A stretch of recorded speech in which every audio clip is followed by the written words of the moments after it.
Bonjour Patrick Mignola. Bonjour Xavier Wittenberg. L'une des voix qui compte dans la majorité présidentielle et ce président Emmanuel Macron, on l'entendait dans le journal, qui donne une longue interview à la presse quotidienne régionale. C'est la première fois qu'il s'exprime depuis la présidentielle et il annonce la création, je cite, d'un Conseil national de la refondation.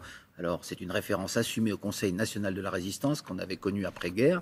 Est-ce que la situation est aussi grave qu'en 1945 pour prévoir un tel conseil aujourd'hui ? Oui, et je crois qu'il nous reste une semaine pour convaincre les Français que le scrutin de dimanche prochain est un scrutin important précisément pour ça. On est au lendemain d'une grande crise sanitaire internationale avec toutes les conséquences qu'elle nous a fait vivre. On est en plein dans une guerre qui est aux portes de l'Europe. Et évidemment, il faut qu'on reconstruise ce pays.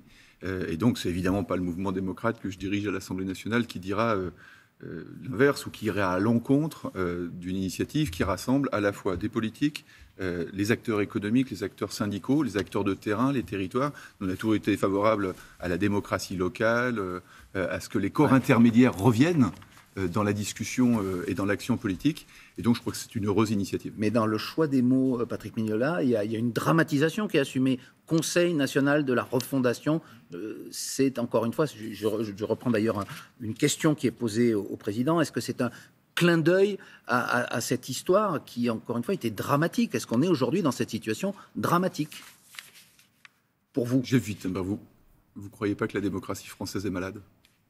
C'est les élections après 5 locales, ans de macronisme, donc. les élections après locales, 5 ans de mandat d'Emmanuel Macron. Il faut qu'on prenne notre part de responsabilité, mais je pense qu'on doit tous prendre une part de responsabilité sur les 30 dernières années.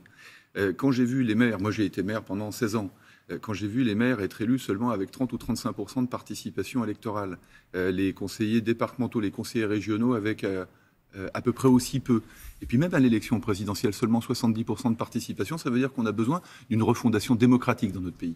Et ça passe par des méthodes techniques, probablement par des modes de scrutin nouveaux. Et le scrutin proportionnel en est un, pour que chacun sache que quand il va voter, son idée sera représentée à l'Assemblée nationale. Mais ça passe aussi par une capacité à associer, à concerter, à retrouver un débat apaisé. C'est qu'une société considère que quand vous ne pensez pas la même chose que moi, votre pensée est légitime quand même, et qu'elle ne doit pas nécessairement provoquer le conflit. C'est plus le cas aujourd'hui, on est toujours dans la violence et le conflit. L'observation que nous faisons avec tous les députés MoDem qui sont aujourd'hui sur le terrain en train de travailler, c'est qu'au fond, on a une campagne atone, mais on a beaucoup de violence dans le débat public. C'est-à-dire qu'aujourd'hui, on n'admet plus que l'autre puisse avoir un avis différent de soi. Or, devant les problèmes qui sont les nôtres, les problèmes géopolitiques, les problèmes européens, les problèmes sanitaires, les problèmes de pouvoir d'achat, d'inflation, il faut qu'on puisse trouver des chemins communs.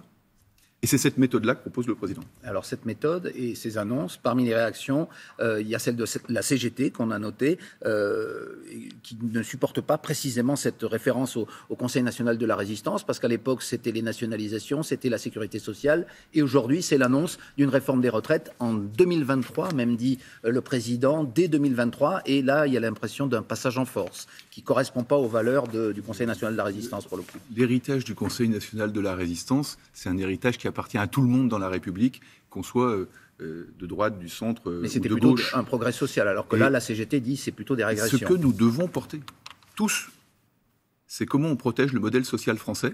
Le modèle social français, c'est le système de retraite par répartition qu'il nous faut effectivement sauver. C'est pour ça qu'il y a besoin de faire la réforme des retraites.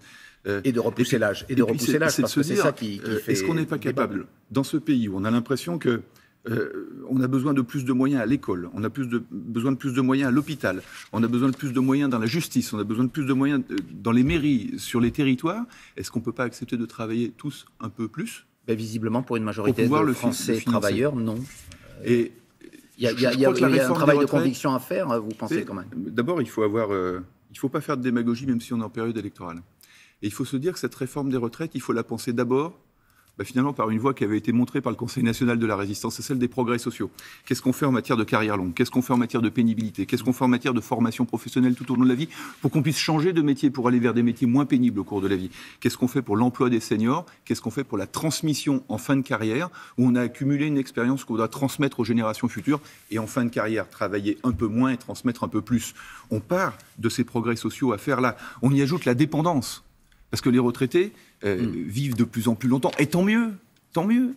C'est une chance formidable pour un pays. Mais il faut qu'on puisse traiter la dépendance dans des conditions dignes. Et moi, j'accepte volontiers, dans des métiers qui ne sont pas pénibles comme le mien, de travailler une année ou une année et demie de plus mais dans la vie. Dans la majorité des métiers, les gens veulent partir plus tôt. Et là, clairement, il y a un travail de conviction à faire, d'autant que vous avez des candidats, des concurrents, comme Jean-Luc Mélenchon et ses amis de la gauche, qui proposent la retraite à 60 ans. C'est un vrai argument. Oui, mais on a bien compris que Jean-Luc Mélenchon, c'était la retraite à 60 ans, l'augmentation du SMIC, le blocage des prix, c'est le programme du Parti communiste de 1977. Les gens parlent dans votre campagne électorale, les gens vous interpellent sur la retraite. Vous venez de dire une chose très juste, en fait, il va falloir convaincre. Moi, je ne veux pas convaincre des gens qui ne sont pas d'accord avec nous qu'il faut absolument penser comme nous. Le sujet n'est pas celui-là. C'est comment on va repenser la manière de travailler. Vous savez, au cours d'une vie, il y a des moments où on peut travailler un peu plus, puis il y a des moments où on doit travailler un peu moins, parce qu'on a des enfants, parce qu'on a des parents en grand âge à accompagner, parce qu'on a une personne handicapée dans notre vie dont il faut s'occuper également. Eh bien, qu'on puisse choisir le temps de travail dans sa semaine au cours de la vie, et qu'en fin de carrière, on puisse choisir de travailler un peu moins, de transmettre un peu plus. Et qu'on se donne tous la chance, dans la génération qui vient aujourd'hui sur le marché du travail, d'avoir 3 ou 4 métiers différents. C'est ça l'évolution. Et donc, il ne faut pas se convaincre que, comme au moment de Germinal, on doit tous travailler à la mine 2 années de plus ou 3 années de plus dans la vie. C'est savoir comment on organise la société du plein emploi et de l'inflation avec des progrès sociaux. Est-ce que vous, au MoDem, si ça coince, lors de ce Conseil national de la refondation, où cette question sera évidemment mise sur la table, il faut savoir adapter, voire reculer, par exemple sur la limite d'âge à 65 ans. C'est une question simple en fait. Ça va de soi, et c'est même ce qu'a dit et le président de la République et la Première ministre, qui ont considéré qu'il n'y avait pas de totem sur l'âge. Vous savez, on va décider des progrès sociaux qu'il faut faire ensemble, et à partir de là, on déterminera si le bon âge... Donc ce ne sera pas nécessairement 65 ans, c'est quelque chose qui doit rentrer dans les esprits. Et je vais juste rappeler quelque chose. L'âge légal de départ à la retraite aujourd'hui, c'est 62 ans. La réalité du départ à la retraite, c'est 63 ans et demi, parce que la retraite complémentaire obligatoire, décidée par les syndicats, dont la CGT, c'est précisément 63 ans.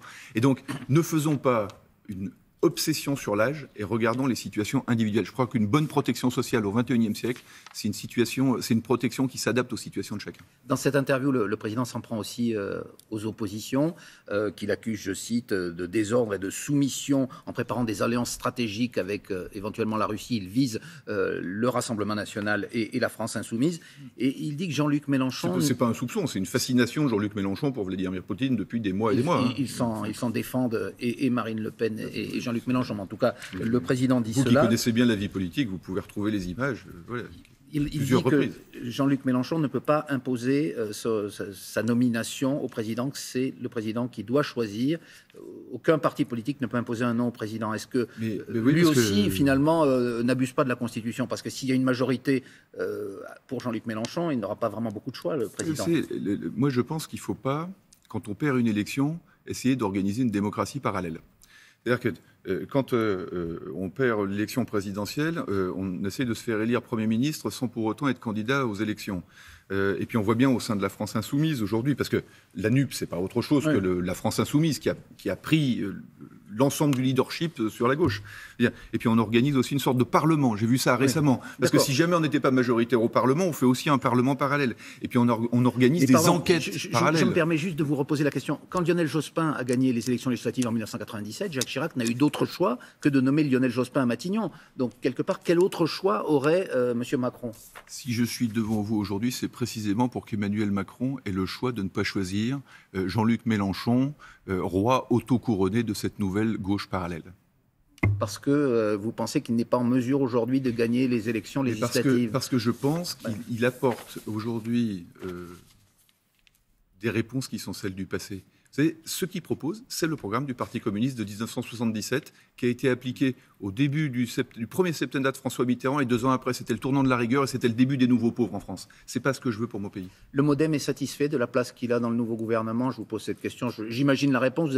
Vous aviez 5 ministres, vous en avez 2 maintenant. Oui, donc, vous connaissez la réponse, puisque François Bayrou s'est déjà exprimé sur le sujet. On a de très bons ministres. Marc Fesneau fera un très bon ministre de l'Agriculture. Je suis sûr que quand il va travailler sur le chèque alimentation, il sera capable, parce que les députés du MoDem souhaitent que ce chèque alimentation ce soit une arme contre la malbouffe. Je suis sûr qu'il va nous aider à le faire. François Bayrou, il n'était pas très content. Justine Bénin, il est vrai que sur la représentation au gouvernement, nous avons sagement évité une surreprésentation excessive. Mais ça ne nous empêchera pas au Parlement, parce que ça aussi, c'est la refondation, la capacité à mieux discuter entre gouvernement et Parlement. Ça nous empêchera pas. Clairement plus de ministres après les législatives.